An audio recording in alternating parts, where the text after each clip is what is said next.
The gospel reading today is from Matthew 14, verses 22 to 23. Although Susan did an earlier job of telling the story much better, I think, than I can. But anyway, here's the scripture. Immediately he made the disciples get into a boat and go on ahead to the other side, while he dismissed the crowds. And after he had dismissed the crowds, he went up the mountain by himself to pray.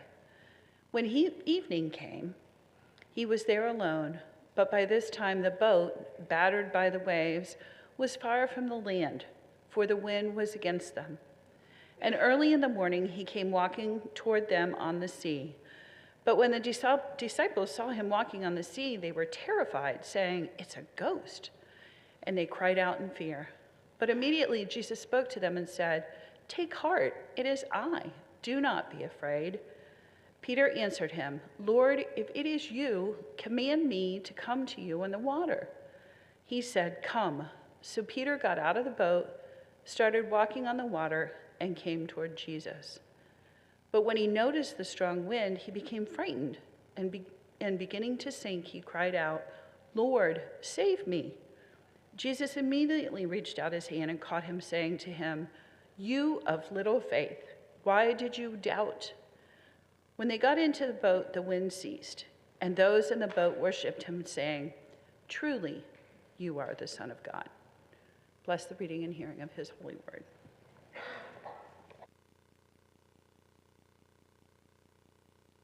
Thank you, Chris.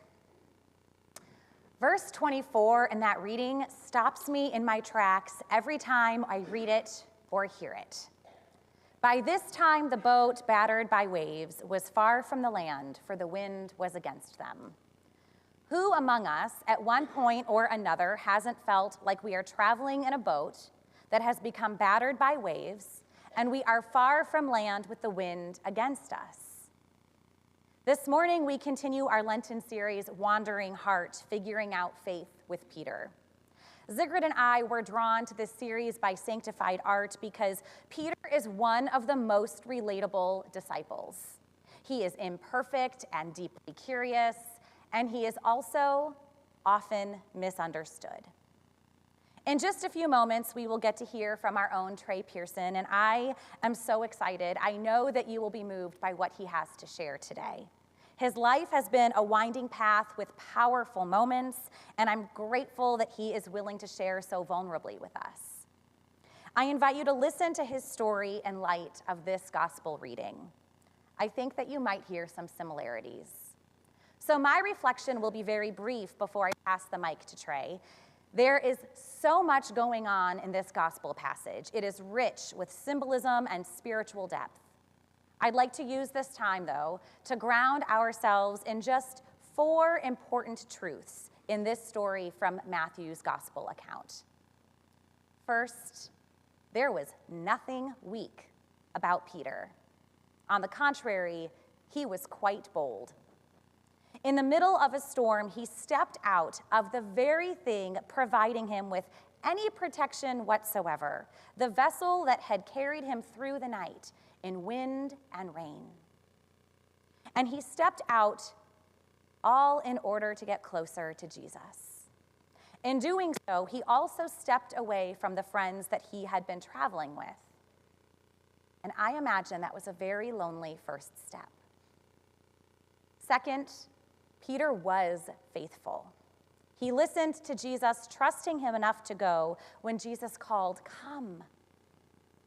Then Peter walked on water. The kids asked a very good question. Was he successful? They wanted to know. And the answer is yes, he was. And sometimes that part of this story gets overlooked. This passage is titled in our Bibles, "Jesus Walks on Water." But we really ought to call it, "Peter Walks on Water." Yes, it is impressive that Jesus did it first, but he was Jesus. It is far more impressive to me that Peter walked on water. If any one of us is in a boat and we get out and we walk on water with Jesus, and the headline reads, "Jesus walks on water," and we don't get a mention, I think we will be miffed. So, as is often the case in biblical miracle stories, there is more than one miracle here. In this case, a regular man took a great risk, showing himself and the world what he was capable of, and he came closer to the divine because of it. The third important truth: faith and fear are not mutually exclusive. Peter was indeed doing well, walking on the water for at least a few steps until he recognized that a strong wind had picked up around him. The danger was outside of his control, as is the case with most of the brewing storms in our lives. The wind scared Peter, compelling him to call out to Jesus, "Lord, save me." It was a good cry. It was a holy cry, because there is no shame in seeking help. Dr. Terence Lester, who wrote a beautiful commentary on this passage for Sanctified Art, says this: Peter's cry is an acknowledgement of need. What happens next is a beautiful revelation of our Savior's heart, rescue, not shame and guilt. And when Jesus eventually says, "You of little faith, why did you doubt?" I suspect that he is referring to Peter's doubt in himself rather than a lack of faith in Jesus. Dr. Lester once again offers a beautiful perspective, writing, "We can find hope and salvation, cry out to the Lord as Peter did, and discover that Jesus has more faith in us than we have in ourselves." Finally, the fourth truth I would like to offer from this gospel story: Peter's courage and faith shaped those around him. Most often, gospel stories reveal something to the disciples, to the original readers of the text, and to us, something new about Jesus. And we see that here. I will get to that in just a second. But the disciples came to know Peter in a new way also. Just imagine what it was like to witness him take that first step. No one else was willing to get out of that boat. No one else was willing to leave the one thing that had provided flimsy safety at best. No one else was bold enough to walk through something perilous to move closer to holy love. But Peter was. So they got to see what it looks like to be simultaneously courageous and a little bit scared and faithful, and they saw what it looks like to waver and then sink just a little bit and eventually rise up. How did he rise up? Well, that's the best part. As I mentioned, gospel stories reveal something new about the nature of Jesus. Jesus could not have rescued Peter, pulling him up from the water for all others to see, had Peter never taken that leap of faith in the first place. Peter's boldness revealed Jesus as a redeemer, as a rescuer. When we are audacious enough to display our faith in God, even and especially in a storm, along with just a little bit of confidence and trust in our own selves, we too might help others experience Jesus anew. May we all embrace our inner Peter, full of courage, faith, and curiosity, so that we might come to trust ourselves and a God who fully affirms us and our boldness. Amen. It is my pleasure now to welcome Trey Pearson to the chancel so that we can hear of his faith and courage and curiosity, and I have no doubt that Jesus delights in your boldness, Trey. Morning. My name is Trey Pearson. I grew up just outside of Columbus, Ohio. I signed a record deal with my Christian rock band after my freshman year of college, and I toured all around the world with my band for many years. We had, we did all right. We had 20 top 10 Billboard hits and 5 #1 U.S. Billboard singles, and I grew up in a very loving family in a small town called West Jefferson. And my grandparents lived in this town, my aunt and uncle lived in this town, my cousins. We did everything together. I grew up in a small conservative, loving Bible church that taught me that God loved me from a very young age. But as I got older, as I started learning about God and the Bible and our faith in this kind of more conservative tradition, evangelical tradition, I was taught that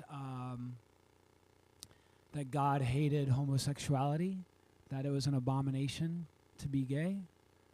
I also was growing up during the AIDS pandemic, and when I was, I guess, 11, I found out that my uncle, my cousin who was my best friend, his dad, my mom's brother, found out that he was HIV positive, and within a year he died during the AIDS pandemic. And so ever since I can remember from a very young age, I remember praying nightly as a kid, please God, don't let me be gay. Please God, don't let me be gay.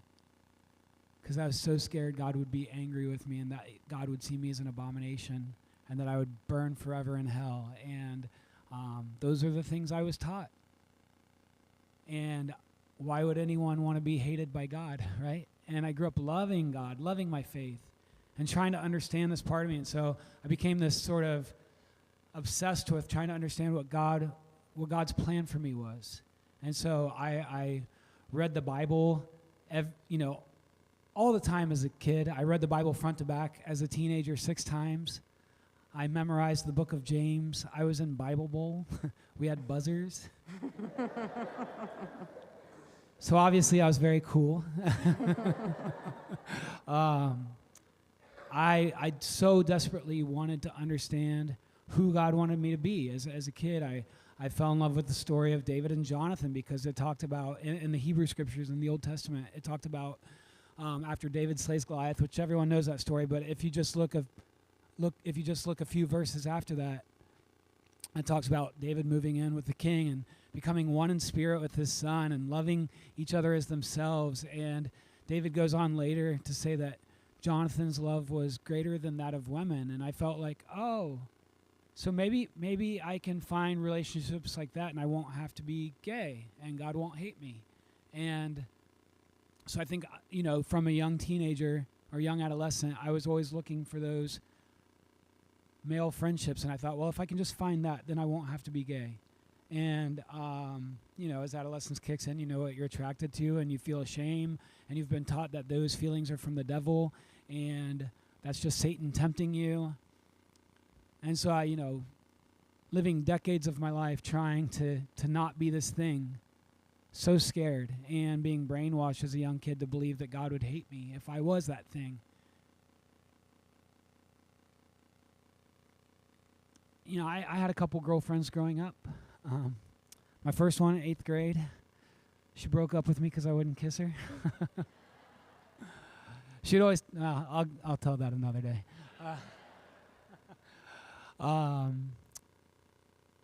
I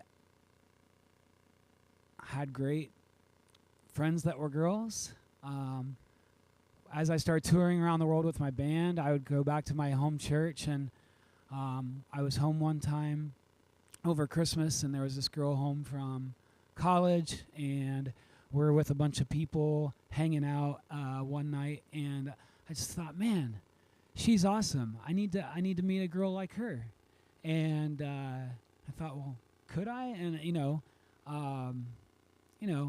message to anyone wondering, just because a gay guy has a girl best friend doesn't mean they should get married. But I did not understand that. I was so brainwashed to believe that, I also grew up in purity culture and true love waits. And so I thought, well, I've never had those attractions to girls, but if I trust God, if I follow God, then if we get married, everything will just magically work. And so I had never made out with a girl. I'd never done anything. And I put all my faith into what I had been taught and what I had been brainwashed to believe as a kid, and put all my faith into believing, well, if I trust God with this, then when we get married, it'll just all magically happen. And so this girl, we dated for a year, and I thought, she's awesome. I could see myself raising a family with her. And so we got married. I asked her to marry me. And that first night, that first week, I started to realize, oh shoot, it's not all just going to magically work. And fear, being scared, not knowing what to do, and just thinking, well, maybe it's because I've thought about guys so much my whole life, and I just need to recondition my brain now that I'm with a girl. And then all of a sudden I find myself weeks and months and years into this marriage, and all of a sudden 2 very beautiful kids. And I'm still hoping, praying, fingers crossed everything would magically work. The same things that I was the first week of my wedding.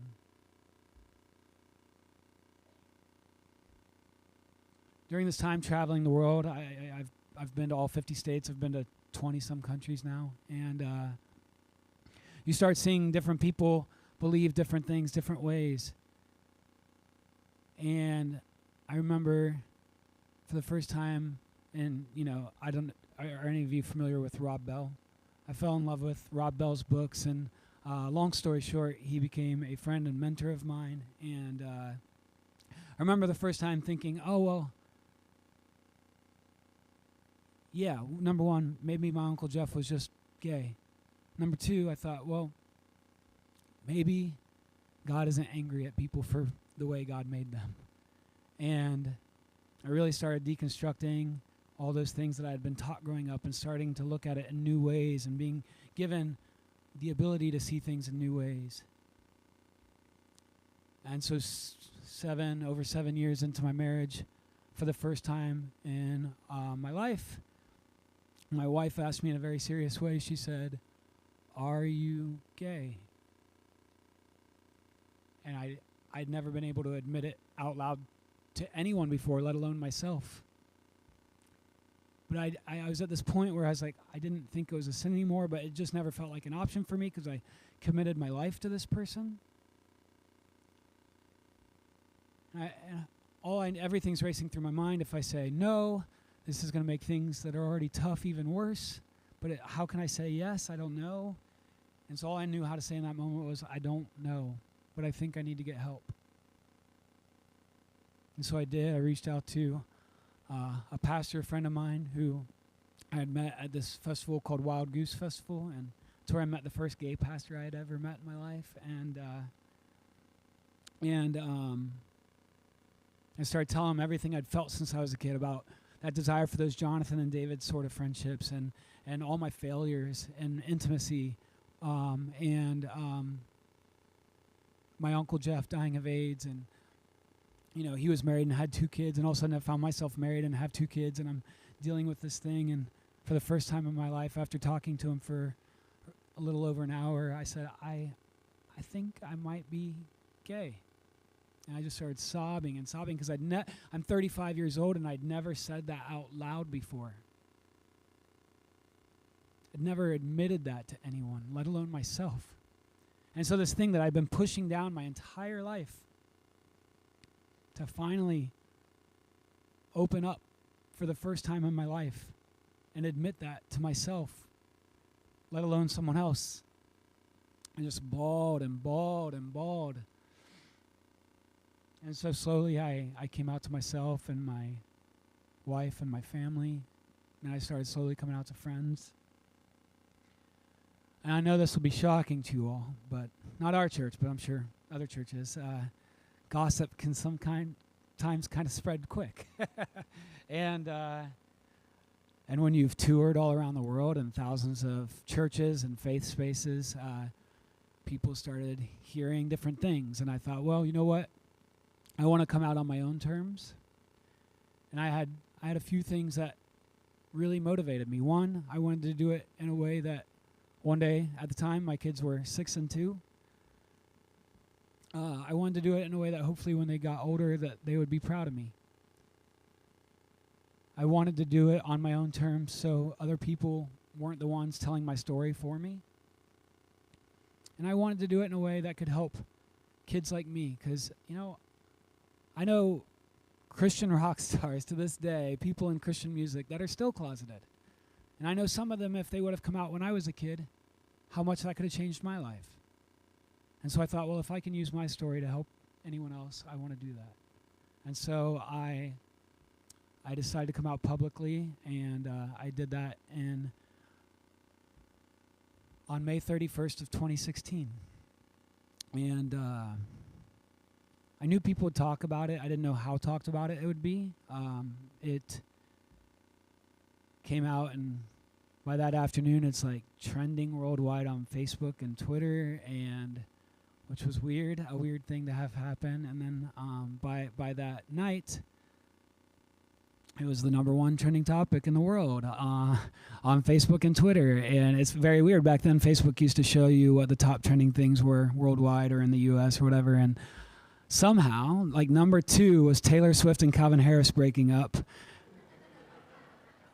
Yes, I have a screenshot of it because, I mean, come on. But #1 somehow is my name, Trey Pearson, Christian rock star, comes out as gay. And I just thought, wow. And you know, I was not like Amy Grant or Michael W. Smith or DC Talk or something. I was in this Christian rock band. And I don't think it was weird that the most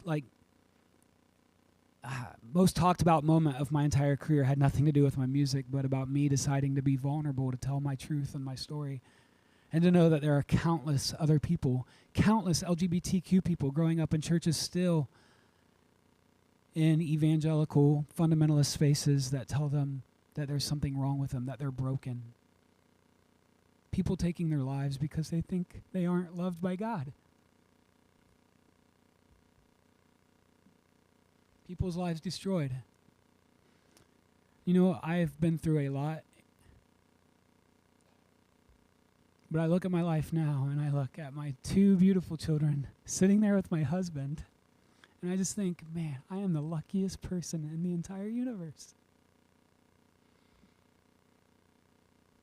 But I would never wish what I went through as a kid on anyone else. And I am so thankful to get to do the work that I do now.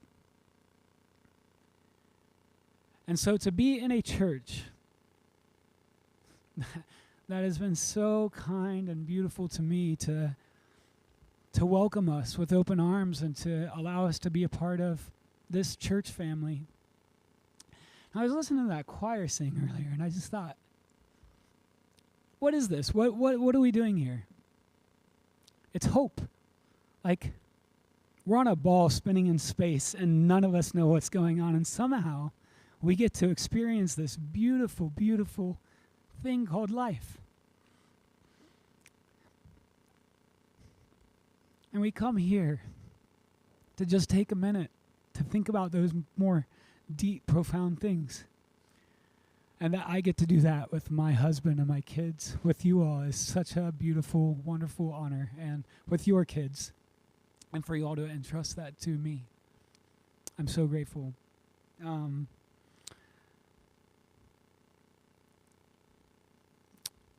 For many years, I hoped and prayed that my parents would come around. My father never did. 2 years ago, he had a heart attack at the wheel and passed away. And my mom was in the car and almost lost her life as well. But now my mom is in our lives and in the kids' lives, and she's trying really hard. And one day soon, you guys are going to meet her here, and I look forward to that. But I wrote this song shortly after I came out, and it just encapsulates all the feelings I ever felt growing up. This song's called Hey Jesus.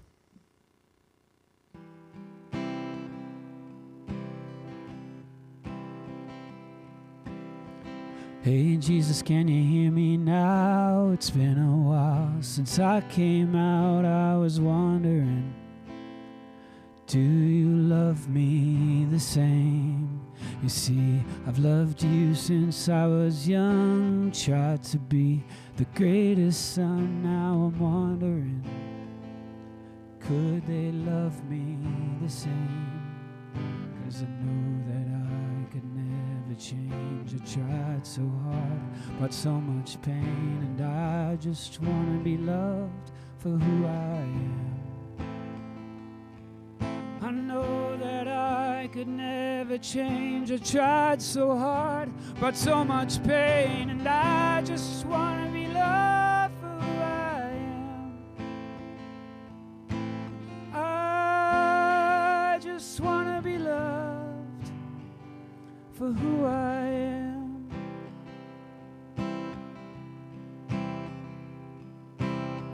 Hey Jesus, can you hear me out? I just want love like everyone else. I was wondering, since you made me this way, do you want me to fall in love, to know what it's like to love someone else in the most intimate way?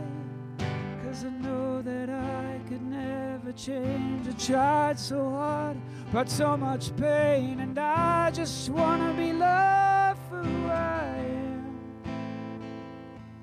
I know that I could never change. I tried so hard, brought so much pain, and I just wanna be loved for who I am. I just wanna be loved for who I am.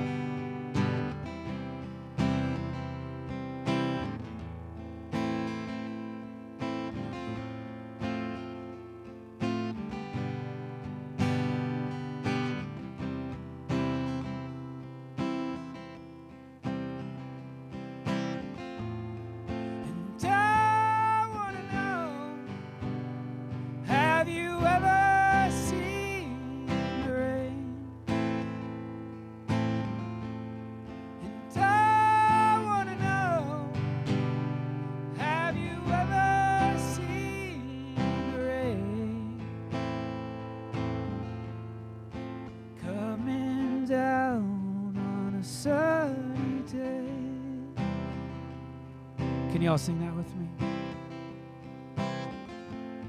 And I wanna know, have you ever seen the rain?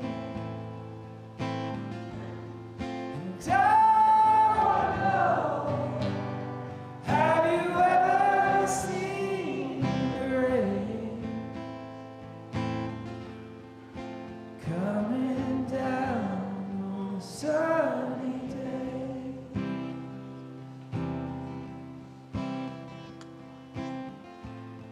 And I wanna know, have you ever seen the rain? I wanna know, have you ever seen the rain coming down on a sunny day?